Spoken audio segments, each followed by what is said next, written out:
실시간 재난안전정보방송 재난안전 119 안보 토크 시간입니다. 도널드 트럼프 미국 대통령 당선인이 현지 시간으로 오는 20일 취임합니다. 미국 우선주의를 내세운 트럼프 2기 행정부의 출범은 국제 질서의 파란을 예고하고 있습니다. 4년 만에 백악관에 다시 돌아온 트럼프 시대, 경제 안보는 물론 한반도 안보에 어떤 영향을 끼칠지 KBS 금철영 외교안보 전문기자와 함께 자세히 알아보겠습니다. 어서 오십시오. 네, 안녕하세요. 네, 2021년 1월 20일이었습니다. 트럼프 당시 대통령이 백악관을 떠나면서 마지막 말로 이렇게 남겼습니다. We will see you soon. 조만간 다시 봅시다. 근데 그때 워싱턴 특파원으로 계셨잖아요. 근데 정말로 다시 보게 됐습니다. 이 다시 보게 된 소감이 어떠신지? 네, 그냥 한마디로 드디어 올 것이 왔구나. 이런 어떤 기시감, 그리고 퍼펙트 스톰이 좀 몰려오지 않겠냐. 이런 좀 여러 가지 좀 우려, 그다음에 또 오히려 그 트럼프 시대에 또 새로운 격변의 시대가 열릴 테니까 또 여기에 맞게 우리가 잘 조응을 해나간다면 우리도 뭔가 좀 변화가 긍정적인 변화가 있지 않겠냐라는 그런 기대감, 뭐 이런 것들이 좀 복합적으로 있다라고 말씀드릴 수 있겠습니다. 지금 그 앵커께서도 워싱턴 특파원으로 계셨기 때문에 뭐 잘 알겠지만 그 트럼프의 어떤 그런 에너지, 또 기자들을 또 압도하는 기자회견에서도 그런 에너지 같은 거 많이 느끼셨을 텐데요. 4년 전에 그냥 농담처럼 그 트럼프 2기에 좀 대비해야 될 것이 아닌가. 오히려 이제 바이든 행정부가 출범하는 그 시기였습니다만 그런 농담들을 그 언론인들 사이에서 했는데 그 이유는 뭐 몇 가지가 있었다고 생각이 됩니다. 일단 바이든 대통령의 건강 상태에 대한 우려. 직접 그 선거 유세 때 취재를 해보면 바이든 대통령이 상대적으로 또 너무 인기가 없는 것도 있었기 때문에 다른 민주당 후보라든가 트럼프 대통령에 비해서 좀 그 선거 유세장에 들어가기가 좀 상대적으로 쉬웠기 때문에 저도 바이든 대통령 턱 밑에서 여러 차례 연설을 직접 들었는데요. 어떻게 보면 좀 건강 상태를 좀 그 느낄 수 있는 그런 여러 가지 숨소리라든가 또 연설의 시간이라든가 트럼프 대통령이 한 2시간 정도 연설을 하면 바이든 대통령은 한 5분에서 한 7, 8분에 그 불과했던 게 좀 기억이 납니다. 그리고 또 그 부통령 러닝메이트였던 부통령 해리스 부통령에 대한 어떤 인기가 좀 상대적으로 떨어진다라는 거에 대한 어떤 그런 평가들 이런 것들이 좀 있었고 또 트럼프 그 당시 그 이제 그 선거 유세 전 현직 대통령으로 선거 유세에 뛰어들었던 트럼프 대통령에 대한 어떤 그 가족 단위의 어떤 지지 같은 것들을 보면 이게 트럼프 현상이라는 것이 단순히 일회적인 것이 아니구나 이런 거를 좀 느낄 수 있었던 것 같고 또 공화당 내에서 트럼프 후보를 대체할 다른 후보가 없다라는 어떤 냉정한 평가들 이런 거를 보면 지금 트럼프 2기의 출범, 트럼프의 귀환은 어느 정도 좀 예상이 됐던 것이 아닌가 이런 생각이 듭니다. 1기와 2기의 차이점을 보면은 지금 2기에 대해서 우려하시는 분들이 뭐 당시에는 이렇게 비유하거든요. 당시 1기는 순한 맛이었다면 2기는 말아 마실 것이다. 여기에 이제 또 상하원도 사실 공화당 우위로 재편이 되면서 이 트럼프 2기는 굉장히 막강한 또 그만큼 우리도 대비를 철저히 해야 하는 그런 상황에 맞닥뜨리게 됐다라고 볼 수가 있겠는데요. 2기에는 1기와 어떻게 다르다고 보십니까? 그냥 한마디로 예상을 뛰어넘는 격변의 시대에 우리가 직면하지 않을까 이런 생각이 듭니다. 그냥 마가, 즉 그 미국을 다시 위대하게 그래서 국익 추구의 관점으로 접근하지 않겠냐 이렇게 보시는 분들 많고 저도 거기에 동의합니다만 단순히 그거에 그치지 않고 전체적인 세계 정세의 어떤 판이 근본적으로 뒤바뀌게 되지 않을까 이런 생각을 한번 해보게 됩니다. 신개념의 패권주의다. 이렇게 한번 규정을 해보고 싶은데요. 단순히 미국이 고립주의라든가 그 북미라든가 남미까지를 아우르는 예전에 윌슨 시대의 그런 그 단순히 고립주의적 개념의 그 미국을 위대하게 미국 국익 우선 추구가 아니라 전 세계의 어떤 질서를 바꾸는 그런 격변이 일어나지 않을까 이렇게 생각합니다. 기본적으로는 동맹에 의한 집단 안보가 흔들리게 될 것이라고 보고 있고요. 또 이 동맹에 의한 집단 안보의 토대를 두고 있는 비확산 체제, NPT 같은 체제도 흔들리지 않을까 이렇게 예상을 합니다. 가장 주목되는 부분이 또 관세인데요. 뭐 캐나다, 멕시코, 중국 등 같은 뿐만이 아니라 동맹도 예외가 아닐 것이다라는 게 문제죠. 우리나라 같은 경우에는 자동차 관세가 가장 문제거든요. 이 대미 수출 감소가 불가피한데 이거 우리 정부가 어떻게 대응을 해야 될까요? 말씀하신 대로 지금 대미 수출 감소, 그러니까 트럼프 행정부 출범 초기, 그러니까 올해와 내년에 각각 한 최대 우리가 피해를 입는다면 400억 달러 정도의 수출 감소가 있지 않나 이런 예상들이 지금 그 연구 기관들을 통해서 나오고 있고요. 이에 따라서 뭐 자동차라든가 그 다음에 뭐 철강 이런 주력 수출품들이 큰 타격을 입을 것으로 예상이 되는데 지난주까지만 하더라도 그 몇몇 기업에 계신 분들 보고 여쭤보면 기업은 어느 정도 그런 트럼프 충격에 대비한 준비들을 좀 착실히 해오지 않았나라는 그런 생각이 듭니다. 즉 미국 현지화, 또 미국에서의 어떤 고용 창출, 또 미국 경제에 기여하는 바가 어떤 것이 될지를 트럼프 행정부 출범에 앞서서 트럼프 측 인사들과 직간접적인 접촉을 하면서 준비를 하고 있는 것 같고요. 좀 우려되는 것은 정부 차원의 대응인데 정부가 그럼 과연 이렇게 트럼프발 파고를 어떻게 막기 위해서 대응을 할 것이냐. 즉 수출 기업들을 지원을 해주고 또 트럼프 행정부의 또 관세 장벽들을 낮추기 위한 노력들을 해야 될 것 아닙니까? 여기에 대한 준비는 조금 부족하지 않느냐 그런 우려가 있을 것 같고요. 무엇보다도 가장 큰 우려는 미국의 직접적인 어떤 그런 파도, 미국으로부터 오는 파도뿐만이 아니라 미국과 중국의 관세 무역 전쟁 와중에 우리나라가 직간접적으로 있게 될 그런 파장이 우려되는데요. 중국이라고 할 수 있는 미국의 직접적인 공격 대상의 입장에서 볼 때 중국은 미국의 관세 보복에 대응할 수 있는 카드가 하나 있다. 즉 중국은 정부가 환율을 통제하기 때문에 미국의 고율의 관세를 뭐 20%든 30%든 중국 제품에 때리게 되면 중국은 중앙정부가 개입을 해서 환율을 낮출 수가 있다. 즉 위안화를 과도하게 평가절하함으로써 미국 수입업자들이 중국 제품이 갑자기 가격이 올라가니까 이걸 어떻게 하지 하면 그런데 중국이 환율을 확 낮춰버리네. 그래서 환율을 통해서 관세 효과를 상쇄할 수 있는. 이렇게 되면 가장 큰 피해는 중국과 치열하게 무역 업체 경쟁을 해야 되는 우리 기업들은 타격을 받게 됩니다. 그런데 우리는 정부가 직접 나서서 환율을 인위적으로 과도하게 낮출 수가 없는 구조잖아요. 개입을 할 수가 없죠. 그래서 여기에 대한 대비가 좀 필요하지 않겠나 이렇게 예상이 됩니다.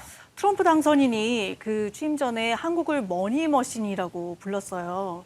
그래서 우려되는 부분도 이 방위비 협상 지난해 타결했는데 다시 재협상을 요구하지 않을까라는 부분인데요. 이 관련 영상을 한번 보시고 대화를 이어나가겠습니다. 트럼프 전 대통령은 먼저 자신은 한국을 사랑하고 한국에는 야심 많은 사람들이 있다며 추켜 세웠습니다. 그러나 곧이어 자신이 재임하고 있었다면 한국이 방위비 분담금으로 연간 100억 달러를 지불했을 거라고 말했습니다. 한화 13조 원이 넘는 금액입니다. If I were there now, they'd be paying us $10 billion a year. And you know what? They'd be happy to do it. It's a money machine. 자신의 재임 당시 연간 50억 달러의 방위비 분담금을 요구했고 한국이 난색을 보이자 우선 20억 달러를 내게 하고 그 다음에 50억 달러로 늘리려 했다고도 했습니다. 방위비 인상의 근거로 제시한 것은 구체적인 주둔 비용이 아니라 미국이 한국과의 무역 거래에서 적자를 봤으며 북한으로부터 지켜주고 있다는 논리였습니다. We have the worst trade deals all over the world. South Korea, they have a money machine. We protect them from North Korea and other people. 최근 한미가 합의한 2026년도 방위비 분담금은 2025년 대비 8.3% 늘어난 1조 5,192억 원입니다. 그럼에도 트럼프는 여기에 전략자산 전개 비용과 무역적자 상쇄 비용은 물론 미국이 한국을 지켜주니 그 대가를 지불하라는 논리를 펴고 있습니다. 심지어 바이든 대통령 당선을 한국 사람들은 기뻐했다는 주장까지 펼쳤습니다. 한국의 방위비 분담금은 지난 2019년 1조 원을 넘은 이후 7년 만에 5천억 원 이상 가파르게 늘어났습니다. 트럼프가 한국에 대한 인식에 변화가 없는 듯한 발언을 계속하고 있는 것은 문제라는 지적이 나오는 이유입니다. KBS 뉴스 금철영입니다. 네, 하나씩 차근차근 짚어보겠습니다. 원래 지난해 한미가 2026년 방위비 분담금을 전년도 대비 8% 인상. 그러니까 우리 돈으로 하면 1조 5,192억이거든요. 그리고 2030년까지 매년 분담금을 인상을 할 때 이걸 소비자 물가 지수에 맞춰서 인상하기로 했어요. 이게 협정 문안으로 타결이 됐는데 트럼프 당선인은 연간 100억 달러로 인상을 하겠다 이렇게 얘기를 한 거 아닙니까? 이게 무려 14조 7천억 원 정도 돼요. 이게 너무 차이가 나는데 현실성이 있다고 보시나요? 사실 이건 불가능한 숫자라고 그렇죠. 말씀드릴 수 있지만 네. 전형적인 또 트럼프의 협상 방식이라고 할 수 있겠습니다. 그러니까 상대방의 예상을 뛰어넘는 그런 그 가격이나 자기 안을 제시를 해서 그걸 좁혀나가는 그런 전략을 취하고 있는 거죠. 사실 이 100억 달러라는 돈이 어느 정도 어마어마한 돈이냐면 지금 우리가 10억 달러가 넘는 한 10억 5천억 달러 정도를 내기로 돼 있지 않습니까? 10배가 넘는 그렇죠. 10배 가까운 네. 금액이죠. 그 니미츠급 그 항공모함, 즉 니미츠급 항공모함이라고 하면 핵추진 항공모함, 미국의 핵추진 항공모함이 대부분 니미츠급 항공모함이라 할 수 있는데 함재기를 7, 80대 실을 수 있는 어마어마한 항공모함 중에서는 가장 전력이 뛰어난 이 니미츠급 항공모함 한 척 건조하는데 30억 달러입니다. 그럼 100억 달러면은 우리나라가 네. 매년 그 니미츠급 항공모함을 30억 달러 건조할 수 있는 어마어마한 그렇죠. 금액이죠. 그런데 그 지난해, 지지난해 우리가 경항공모함을 건조하는 비용, 경항공모함은 니미츠급 항공모함 건조 비용의 절반도 안 되는 비용인데요. 그거를 건조하는 비용은커녕 그거를 연구 검토할 수 있는 예산 1,000억 원 정도도 확보를 못해서 그 예산을 확보를 못해서 무산될 위기에 있단 말이죠. 근데 이 정도 어마어마한 금액을 요구한다는 건 우리나라 방위비에 비춰보면 지금 우리나라는 GDP 한 3% 정도를 네. 국방 예산으로 쓰고 있습니다. 그 정도 어마어마한 비용이기 때문에 현실성은 없다고 봐야겠죠. 그런데 지금 트럼프 그 당선인 얼마 있으면 이제 취임하게 되겠습니다만 47대 대통령으로 나토 국가에는 GDP의 2%를 맞춰라. 지금 나토 국가들 중에서 독일도 2%를 못 맞추고 있는 상황인데요. 지금 이제 트럼프가 어떻게 요구를 하고 있냐면 2%가 아니라 5%까지 네. 늘려라. 이렇게 얘기를 하고 있는데 피스토리우스 지금 독일 국방장관이 아니 5%면은 지금 우리 그 국방 예산이 아니라 전체 독일 정부의 총 예산의 40%야. 이건 말도 안 돼. 이렇게 얘기를 하고 있거든요. 그런데 트럼프가 그렇게 요구를 하고 있는 거는 지금 나토 국가들도 2%를 못 맞추고 있으니 5%를 제시를 해서 무조건 2%를 넘겨서 최소한 3%까지는 밀어붙이겠다라는 그런 전략으로 보입니다. 특유의 협상 기술이라고 볼 수가 있는데요. 그렇습니다. 근데 일기 때를 다시 돌아보면 사실 그때 또 연합군, 주한미군 연합훈련, 또 전략자산의 전개 이것도 다 거래 대상으로 올려놨단 말이죠. 그러면 이기도 방위비랑 연계해서 이런 것들을 다시 들고 나올 수 있지 않을까 이런 네. 우려가 나오는 것도 사실이거든요. 그럼 동맹도 예외가 아닌데 우리나라 같은 경우도 그런 요구를 당연히 받을 수밖에 없지 않습니까? 그럼 결국은 방위비 재협상을 일정 정도 우리가 양보를 할 수밖에 없다. 그거는 부인할 수 없는 사실이겠죠? 네, 그렇게 봐야 될 것 같습니다. 또 뭐 트럼프 일각에서는 트럼프의 체면을 좀 지켜주는 그런 측면에서 우리가 선제적으로 방위비를 올리도록 제안을 좀 하는 것이 어떠냐 이런 그 목소리도 나오고 있는 것이 사실입니다. 그동안 1기 트럼프 행정부 때 우리가 협상을 하면서 어떤 느꼈던 게 있기 때문에 그런 거죠. 네. 그래서 방위비 인상이라는 것이 불가피하다라고 받아들이는 그런 측면이 만약에 있다면 그냥 이것을 우리가 수동적으로 그 방위비 그 인상을 어떻게 하면 어느 정도 좀 깎기 위해서 좀 노력하자 이런 것이 아니라 적극적으로 우리가 좀 대응할 필요가 있다. 그러니까 예를 들면 미국의 세계 전략이라는 것은 중국 봉쇄라는 것은 트럼프 행정부나 바이든 행정부나 또 2기 트럼프 행정부나 변함이 없을 것으로 예상이 되거든요. 따라서 트럼프 행정부가 그렇게 요구하는 것은 뭔가 기존의 세계 전략을 유지하고 트럼프 시기의 어떤 세계 전략을 추진하는 과정에서 미군의 역할이라는 것이 버겁기 때문에 너희들이 분담해라 이런 것이라면 우리가 그런 것을 좀 적극적으로 대응을 하겠다. 이런 취지로 그 노력을 하면서 우리가 방위비는 어느 정도는 그 올려줄 수 있지만 우리도 한계가 분명하다. 다만 우리가 미국에 의존하는 것을 줄여나가겠다. 그러나 너희가 세계 전략에서 요구하는 것 중에 한국이 어느 정도의 그 포션을 담당할 수 있는 것이 있을 것이다. 뭐 대중국 방어라든가 태평양 전선에서 그래서 우리가 이런 쪽을 우리 무기 체계를 발전해 나가면서 미국의 전략에 부응을 할 수 있도록 노력을 하겠다. 이렇게 좀 적극적인 대응으로 수세적이 아닌 좀 공세적으로 반대국과 실리를 그렇습니다. 챙기는 전략으로 가야 된다. 적극적으로 어차피 네. 바이든 행정부에 이어서 트럼프 행정부도 타이완 해협이라든가 이런 데서 미국의 역할 또 거기에 부응하는 한국과 일본의 역할을 요구하는 것이 있을 것이거든요. 그런 쪽으로 좀 우리가 적극적으로 대응해 나가는 것이 필요하지 않겠냐. 네. 이렇게 예상이 네. 됩니다. 대신에 우리가 북핵 대응 능력은 그 미국에 의존하는 것이 더 커지지만 거기에 상대적으로 우리가 북핵 대응 능력을 독자적인 북핵 대응 능력도 우리가 좀 더 키워나가면서 미국의 한반도 방위에 대한 부담을 우리가 가져가겠다. 이렇게 하면서 우리의 전략 자산을 키워나가고 또 미국과 긍정적인 측면에서 협의해 나갈 수 있는 그런 노력을 하는 것이 더 좋지 않겠느냐 이렇게 예상이 됩니다. 네. 또 하나 주목되는 부분이 있죠. 일기 때 겪어봤으니까요. 대북 접근법입니다. 그때 당시에는 이제 세 차례 김정은 국무위원장과 정상 외교가 있었거든요. 그럼 2기 때는 어떨까? 또 북한의 핵무기 고도화 수준이 그때와는 많이 달라졌거든요. 이건 어떻게 변화하실 거라고 보시나요?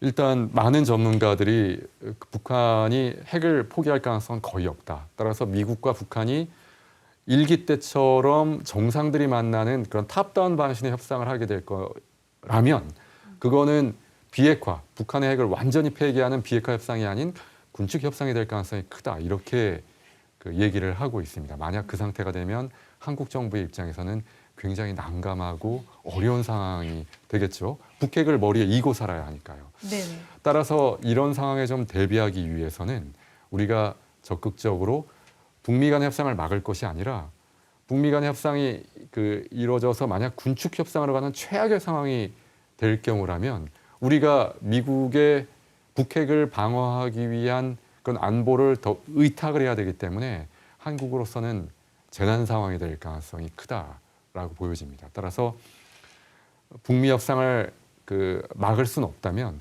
우리가 한국이 독자적인 핵 대응 능력을 키워나가는 쪽으로 그렇게 노력을 하면서 북미 협상의 추이를 주시를 하고 또 만약에 우리가 그 협상에 따라서 안보의 취약점이 많이 노출되면서 미국의 안보를 더 물론 한미동맹이라는 것은 더 강화돼 나가야 하고 북핵 대응을 위해서 한미 핵 대응 공조가 필요합니다만 국제관계라는 거는 어떻게 될 수 없는 거잖아요. 네네. 미국도 계속 4년마다 정부가 바뀌는 그런 민주주의 선거를 치러야 되기 때문에 우리가 마냥 안보를 북핵 대응을 미국에 의탁하지 않고 독자적인 핵 대응 능력을 키워나가는 것은 매우 중요한 과제가 되지 않겠나 이렇게 생각을 해볼 수 있겠습니다. 네. 최근에 트럼프 당선인이 캐나다랑 그린란드 합병, 또 파나마 운하 소유권 이전 등을 언급했습니다. 근데 이제 이게 그냥 하는 소리라고 치부하기에는 공화당 인사들도 상당히 동조하고 있기 때문에 우리가 또 주의 깊게 여겨봐야 되는 그런 사안이기도 합니다. 관련 영상을 한번 보시겠습니다. 대선 승리 이후 두 번째 기자회견에 나선 트럼프 당선인.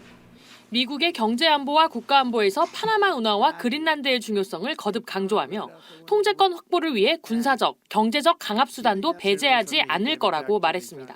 No, I can't assure you on either of those two, but I can say this: we need them for economic security.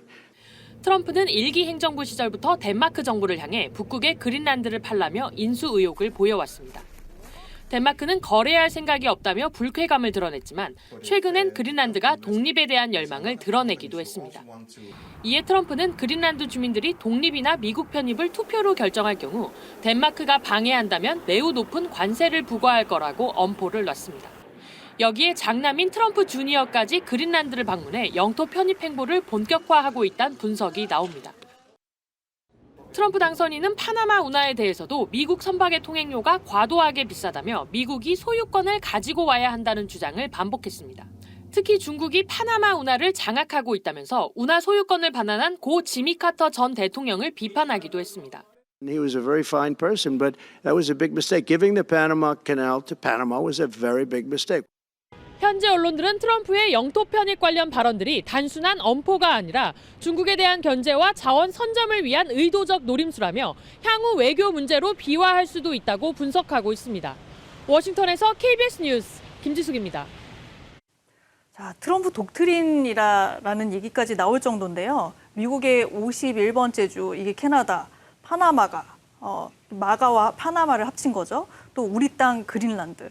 뭐 이렇게까지 지금 내부에서 막 나오고 있으면서 논란이 한참 진행되고 있는데 이 트럼프 당선인 입장에서는 이렇게 주권 침해로도 볼 수 있는 발언을 왜 하는 거라고 보시나요?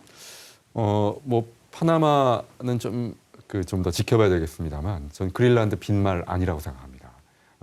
그 사고나 아니면 무력 사용도 배제하지 않겠다 이런 진위가 시사를 담겨 있다라고 했죠. 보시는 거죠? 네, 일단 북극 항로가 빠르게 열리고 있기 때문에 그린란드에 대한 장악력을 더 높여야지만 미국의 안보에도 중요하다는 판단은 단순히 트럼프 개인의 생각은 아닌 것 같습니다. 공화당의 어떤 컨센서스가 있다라고 봐야 되겠고요. 제가 다큐멘터리 제작차 러시아의 시베리아 쪽을 다녀온 적이 있는데 거기 경작지가 빠르게 북쪽으로 상상하고 있습니다.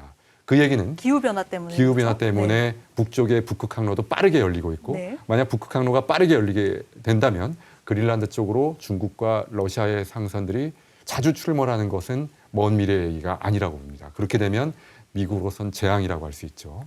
미국의 북미방공사령부 노라드의 레이더 기지가 그린란드 안에 있는데 이것 때문에 그린란드에 있는 공군기지 내에 미군이 400명 정도 주둔을 하고 있는데 북극 항로가 빠르게 열리게 되면 그린란드의 군사기지, 레이더 기지가 많이 필요할 것으로 예상할 수 있게 되겠습니다. 만약 그렇게 되면은 미국으로서는 사활적인 이해관계로 그린란드를 볼 수밖에 없다. 이렇게 예상이 됩니다.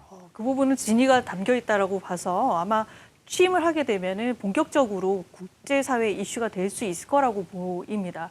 또 하나의 이슈가 있는데 트럼프 당선인은 푸틴을 만나서 빨리 전쟁을 종식시키겠다 이렇게 얘기를 해왔었거든요.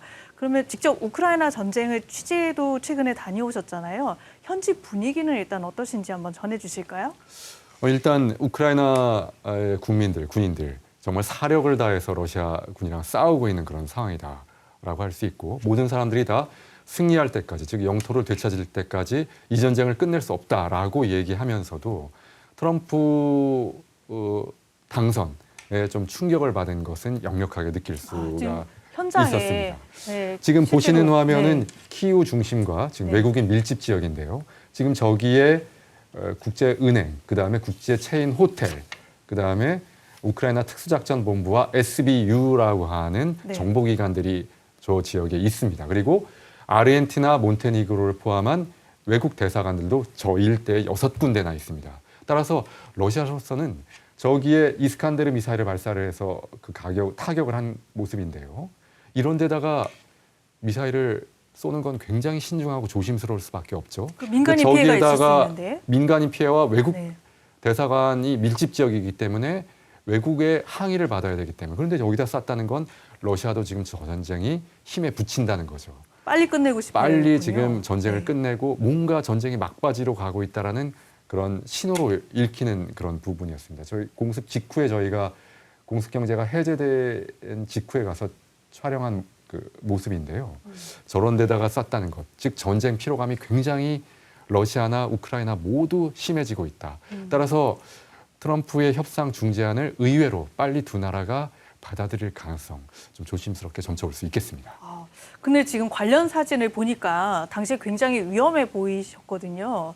그 주민들이 불시에 이렇게 미사일이 날라오면 어떤 피할 수 있는 방공호 같은 게 잘 구축이 되어 있었던가요?